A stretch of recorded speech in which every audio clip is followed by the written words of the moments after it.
আসসালামু আলাইকুম সবাইকে। কেমন আছেন আপনারা সবাই? আলহামদুলিল্লাহ, আমরাও ভালো।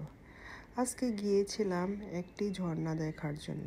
ঝর্ণাটা এত সুন্দর আর তার চারপাশের ভিউটা তো মাশাআল্লাহ, চোখ জুড়ানোর মতো একটা জায়গা। ঝর্ণাটার পাশেই ছিল একটা চায়ের দোকান।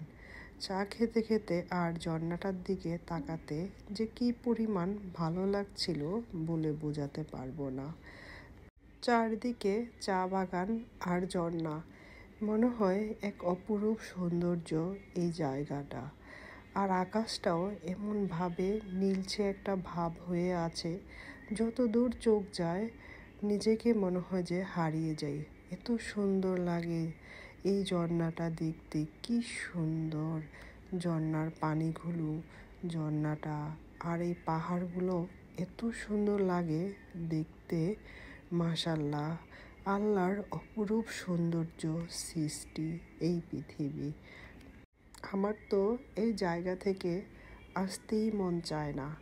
মনে হয়েছিল যে আমি যদি এখানে থেকে যেতে পারতাম আর এই ঝর্ণাটা সবসময় ঘুম থেকে উঠলেই দেখতে পারতাম।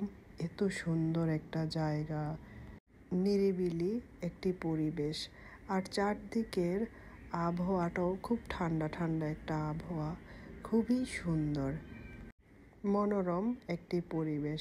আর তেমন ছিল চাটাও খুব মজার ছিল। আর এই যে চা পাতা গাছগুলো দেখতেও এত সুন্দর লাগতেছে, মনে হয় যে পাহাড়গুলো চায়ের গাছ দিয়েই একদম মোড়ানো, এরকম লাগে, কি সুন্দর লাগে। শ্রীলঙ্কার কিছু কিছু জায়গা এত সুন্দর আর এত ভালো লাগে ওই জায়গাগুলো, মানে মনে হয় যে শুধু তাকিয়ে তাকিয়ে দেখি।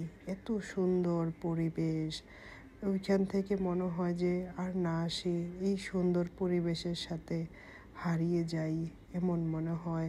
পাহাড়ি রাস্তাগুলো কি সুন্দর, কি পরিষ্কার রাস্তাগুলো, আঁকাবাঁকা রাস্তা দেখতে অনেক ভালো লাগে।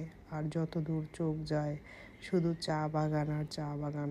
চা বাগানগুলোও খুব সুন্দর, এখানে একদম ন্যাচারাল চা পাওয়া যায়। খুবই ভালো লাগলো এই জায়গাগুলো ঘুরে ফিরে, খুব মজা পেলাম।